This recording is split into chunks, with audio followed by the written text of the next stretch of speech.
Welcome to today's edition of Sugosha Aerospace and Defense News. I am your host Shanti Kuber, bringing you the latest aerospace and defense highlights for today.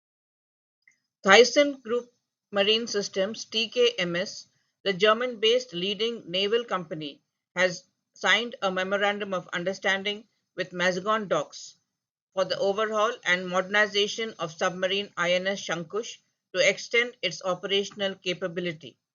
The ministry had signed a 2,725 crore contract with MDL for the medium refit with life certification (MRLC) of INS Shankush, an HDW class submarine, to extend its life.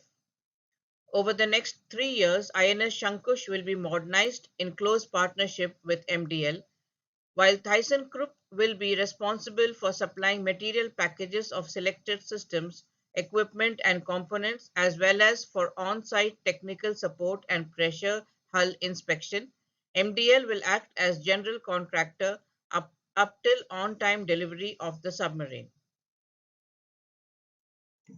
GRSE, known for its prowess in the field of warship building, launched an autonomous underwater vehicle on July 28, 2023. This is GRSE's first move towards the development of autonomous vehicles. Plans to develop a ship-based unmanned aerial vehicle and an unmanned surfaced vessel by the Navy by the end of the year were also announced. The AUV is a man-portable one that GRSE developed in collaboration with MSAEPL and an industry partner. It has been designed to operate in a totally autonomous manner and will be able to carry a variety of payloads depending on its role.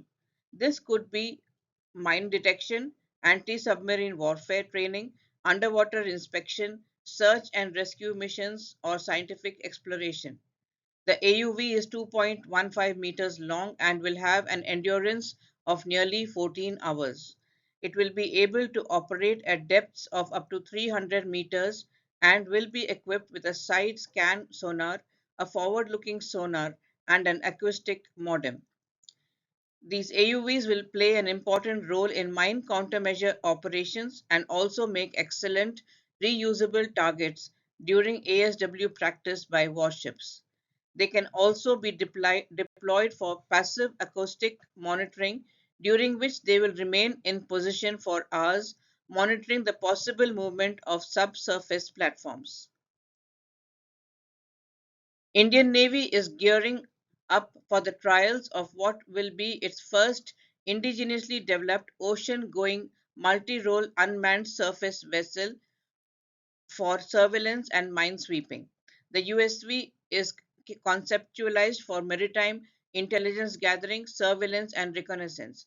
The boat would be 15 meters long and would have a maximum speed of more than 30 knots. It will function autonomously with a static and dynamic obstacle collision avoidance system. The boat was jointly designed and developed by the Weapon and Electronic System Engineering Establishment (VC) and Bharat Electronics, along with Goa shipyards. The 10th meeting of Subcommittee on Military Cooperation between India and Malaysia was held in New Delhi on July 27th.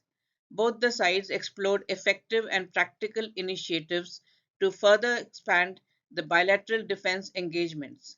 The Indian side highlighted the potential of the Indian defense industry with capacity and capability to cooperate with the Malaysian armed forces in its shipbuilding and maintenance plans. Both the co-chairs also deliberated on the possible outcomes for the 12th Malaysia-India Defence Cooperation Committee (MIDCOM) meeting, which will be held at the level of Defence Secretary in India in September this year.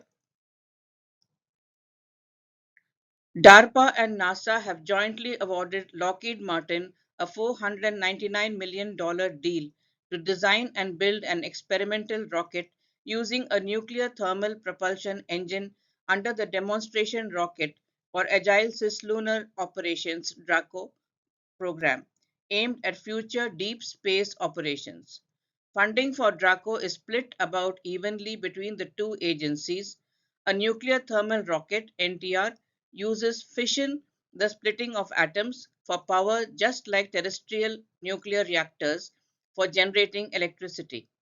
Thus, nuclear propulsion offers a high thrust to weight ratio around 10,000 times greater than electric propulsion and with 2 to 5 times greater efficiency than in space chemical propulsion. This is according to the DARPA's website. NASA has primary responsibility for the development of the NTR engine, which it hopes to be ready for prime time for its planned Mars mission the mid circa the mid 2030.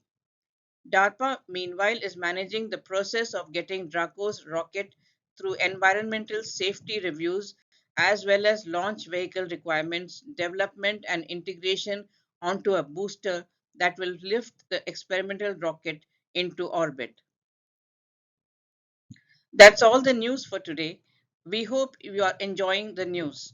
Please do subscribe to our channel and we will be happy to get your feedback. Thank you and have a great day and a great weekend.